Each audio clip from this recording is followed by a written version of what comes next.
ಓಂ ಶ್ರೀ ಗುರು ಬಸವಲಿಂಗಾಯ ನಮಃ. ಈ ದಿನ ಅಂಬಿಗರ ಚೌಡಯ್ಯನವರ ಒಂದು ವಚನವನ್ನು ನಾವು ನೋಡೋಣ.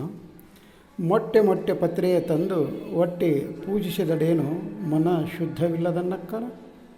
ಮೊಟ್ಟೆ ಪತ್ರೆ ತಂದು ಒಟ್ಟಿ ಪೂಜಿಸಿದಡೇನು ಮನ ಶುದ್ಧವಿಲ್ಲದನ್ನಕ್ಕನ.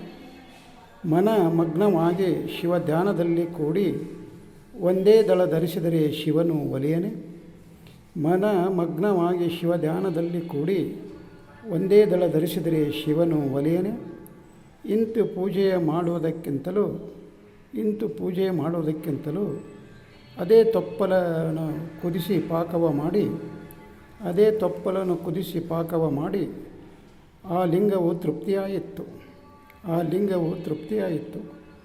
ಬರಿದೇ ಲಿಂಗವ ಪೂಜಿಸಿ ಜಂಗಮಕ್ಕೆ ಅನ್ನವ ಕೊಡದೆ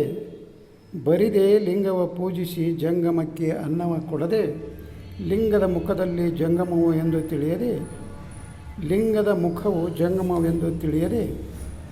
ತನು ಮನ ಧನವನ್ನು ಗುರುಲಿಂಗ ಜಂಗಮಕ್ಕೆ ಸವೆಸದೆ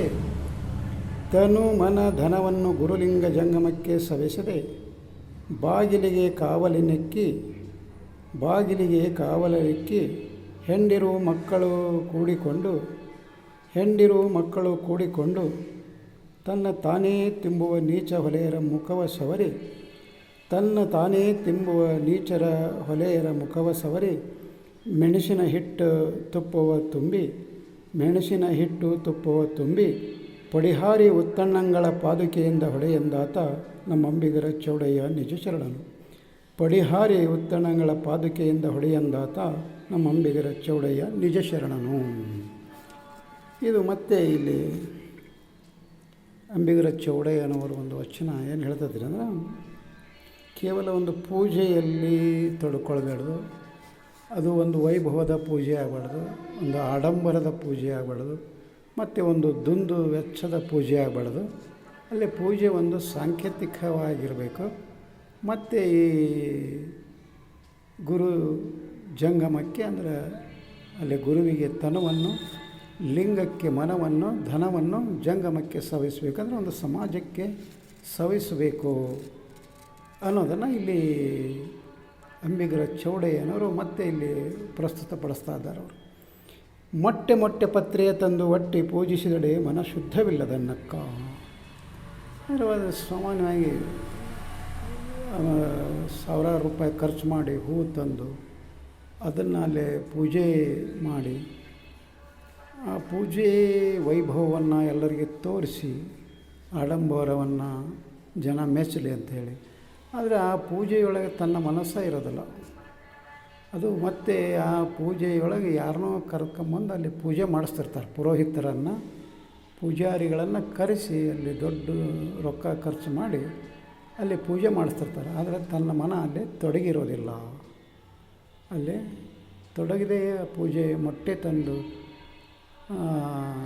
ಹೊರಿಗಂಟ್ಲೆ ಹೂವು ಪತ್ರೆ ಎಲ್ಲ ತಂದು ಪೂಜೆ ಮಾಡಿದರೆ ಏನು ಪ್ರಯೋಜನ ಅಂತ ಕೇಳ್ತಾರೆ. ಮುಂದೆ ಏನು ಹೇಳ್ತಾರೆ, ಮನಮಗ್ನವಾಗಿ ಶಿವಧ್ಯಾನದಲ್ಲಿ ಕೂಡಿ ಒಂದೇ ದಳ ಧರಿಸಿದರೆ ಶಿವನು ಒಲಿಯನೆ. ಅಂದರೆ ನಾವು ಮಾಡುವಂಥ ಒಂದು ಪೂಜೆಯಲ್ಲಿ ಮೊದಲಿಗೆ ನಮ್ಮ ಮನಸ್ಸನ್ನು ಅಲ್ಲಿ ತೊಡಗಿಸ್ಕೊಳ್ಬೇಕು ಅಂತಾರೆ ಅವರು. ನಮ್ಮ ಮನಸ್ಸನ್ನು ಒಂದು ಏಕಾಗ್ರತೆಗೆ ತಂದು ಅದು ಕೇವಲ ಒಂದೇ ಒಂದು ದಳ ಪತ್ರೇನ ಅದು ಲಿಂಗದ ಮೇಲೆ ಇಟ್ಟರೆ ಅದು ಪೂಜೆ ಆಗ್ತತಿ.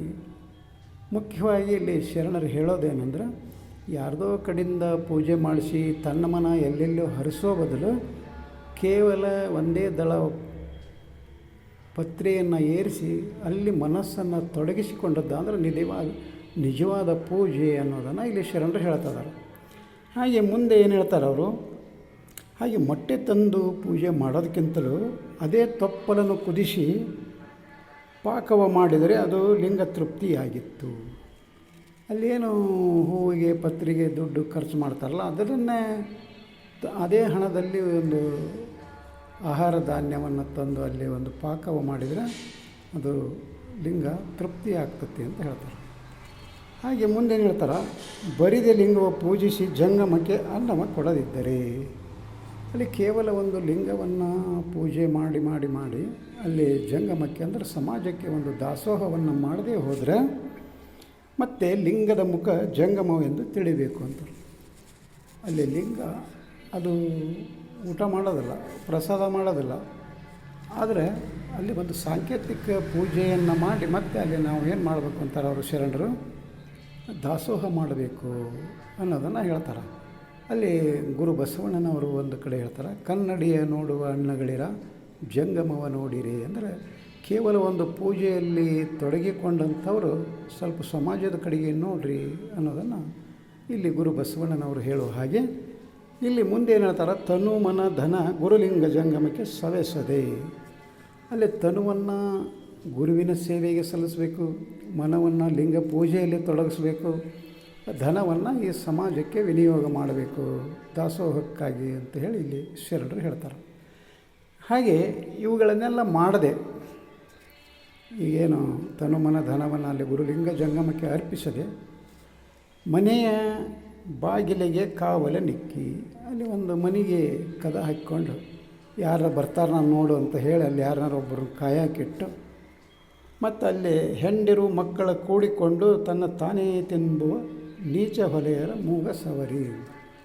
ಅಲ್ಲಿ ಮನೆ ಹೊರಗಡೆ ಯಾರೊಬ್ಬರು ನಿಲ್ಲಿಸಿ ಯಾರು ಬಂದಿದ್ದಾರೆ ನೋಡು, ನಾವೆಲ್ಲ ಇಲ್ಲಿ ಹೋಳಿಗೆ ಮಾಡ್ಕೊಂಡು ಹುಗ್ಗಿ ಮಾಡ್ಕೊಂಡು ಉಣ್ಣಾಕತ್ತೀವಿ, ಮತ್ತು ಯಾರು ಬಂದ್ರೆ ಅವ್ರಿಗೆ ನೀಡೋಕ್ಕಾಗ್ತತಿ ಅನ್ನುವಂಥ ಒಂದು ಭಾವನೆಯಿಂದ ಅಲ್ಲಿ ಕದ ಹಾಕ್ಕೊಂಡು ಅಲ್ಲಿ ಮೃಷ್ಟಾನ್ನ ಭೋಜನ ಮಾಡುವಂತಹ ಆ ಜನಕ್ಕೆ ಏನು ಹೇಳ್ತಾರೋ ಅವರು ಹೊಲೆಯರು, ನೀಚ ಹೊಲೆಯರು ಅಂತಾರೆ ಅವರು. ಹಾಗಾದರೆ ಅವ್ರಿಗೆ ಏನು ಮಾಡ್ಬೇಕಂತಾರೆ ಅವರು, ಅವರ ಮೂಗನೇ ಸವರಿ, ಅವ್ರ ಮೂಗು ಸವರ್ಬೇಕಂತ ಆ ರೀತಿ ಮಾಡೋರು.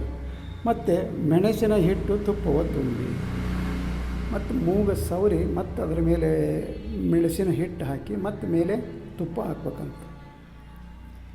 ಮುಂದೆ ಏನು ಹೇಳ್ತಾರವರು, ಪಡಿಹಾರಿ ಉತ್ತಣ್ಣಗಳ ಪಾದುಕೆಯಿಂದ ಹೊಡೆಯಂದಾತ. ಅಲ್ಲಿ ಪಡಿಹಾರಿ ಅನ್ನುವಂಥ ಒಬ್ಬ ಶರಣರ ಒಂದು ಪಾದುಕೆಗಳಿಂದ ತಗೊಂಡು ಅವ್ರನ್ನ ಹೊಡಿ ಅಂತ ಹೇಳಿ ಇಲ್ಲಿ ಅಂಬಿಗರ ಚೌಡಯ್ಯನವರು ಈ ವಚನದಲ್ಲಿ ಒಂದು ಸಂದೇಶವನ್ನು ಕೊಡ್ತಾರೆ. ಹಾಗಾದರೆ ಇಲ್ಲಿ ನಮ್ಮ ಲಿಂಗಾಯತ ಧರ್ಮದ ಒಂದು ಮೂಲ ಸದುದ್ದೇಶ ಏನು ಅಂತ ಕೇಳಿದಾಗ, ನಾವು ಕೇವಲ ಒಂದು ಪೂಜೆಯಲ್ಲಿ ಸಮಯವನ್ನು ಕಳೆದೆ ಪೂಜೆಗಾಗಿ ಹಣವನ್ನು ವ್ಯಯಿಸದೆ ಅಲ್ಲಿ ಪೂಜೆ ಒಂದು ಸಾಂಕೇತಿಕವಾಗಿ ಅಲ್ಲಿ ನೆರವೇರಿಸಿ ಮತ್ತು ಮುಂದೆ ಅದು ಜಂಗಮಕ್ಕೆ ಆ ಧನವನ್ನು ಆ ಪೂಜೆಗೆ ವ್ಯಯಿಸುವಂಥ ಧನವನ್ನು ಇಲ್ಲಿ ದಾಸೋಹಕ್ಕಾಗಿ ವಿನಿಯೋಗ ಮಾಡಬೇಕು ಅನ್ನೋದನ್ನು ಇಲ್ಲಿ ಮತ್ತೆ ಶರಣರು ಎತ್ತಿ ತೋರಿಸ್ತಾ ಇದ್ದಾರೆ. ಹಾಗೆ ಏನು ಇಲ್ಲಿ ಲಿಂಗಾಯತ ಧರ್ಮದ ಒಂದು ಮೂಲ ಉದ್ದೇಶ, ಅದು ಸದುದ್ದೇಶ ಏನು ಅಂತ ಕೇಳಿದಾಗ ಅದು ತತ್ವ ಇರ್ಬೋದು, ಒಂದು ನೀತಿ ಅದು ಏನಂತ ಕೇಳಿದಾಗ ಕಾಯಕವೇ ಕೈಲಾಸ ದಾಸೋಹವೇ ದೇವಧಾಮ ಅನ್ನುವಂಥ ಒಂದು ತತ್ವವನ್ನು ಶರಣರು ನಮಗಾಗಿ ಕೊಡಮಾಡಿದ್ದಾರೆ. ಅದಕ್ಕೋಸ್ಕರ ನಾವು ಸಹಿತ ಅದೇ ರೀತಿ ನಡ್ಕೊಳ್ಬೇಕು ಅಂತ ಒಂದು ಜ್ಞಾನ ನಮಗೆ ಬರಬೇಕು ಅಂತ ಕೇಳಿದಾಗ ಮತ್ತು ನಾವು ಅಲ್ಲೇನು ಮಾಡ್ಬೇಕಂದ್ರೆ ವಚನಗಳನ್ನು ಓದಬೇಕಾಗ್ತದೆ. ವಚನಗಳನ್ನು ಓದಿ ಪಚನ ಮಾಡಿಕೊಳ್ಬೇಕು. ಅಂದಾಗ ಮಾತ್ರ ಅಲ್ಲಿ ಕಾಯಕ ಕೈಲಾಸ ಆಗ್ತತಿ, ದಾಸೋಹ ದೇವಧಾಮ ಆಗ್ತತಿ ಅನ್ನೋದನ್ನು ತಿಳ್ಕೊಳ್ಳುತ್ತಾ ವಚನಗಳನ್ನು ಓದೋಣ, ವಚನ ಮಾಡಿಕೊಳ್ಳೋಣ ಅಂತ ಹೇಳುತ್ತಾ ಈ ವಚನಕ್ಕೆ ವಿರಾಮ ಕೊಡ್ತಾ ಇದ್ದೇನೆ. ಶರಣು ಶರಣಾರ್ಥಿ.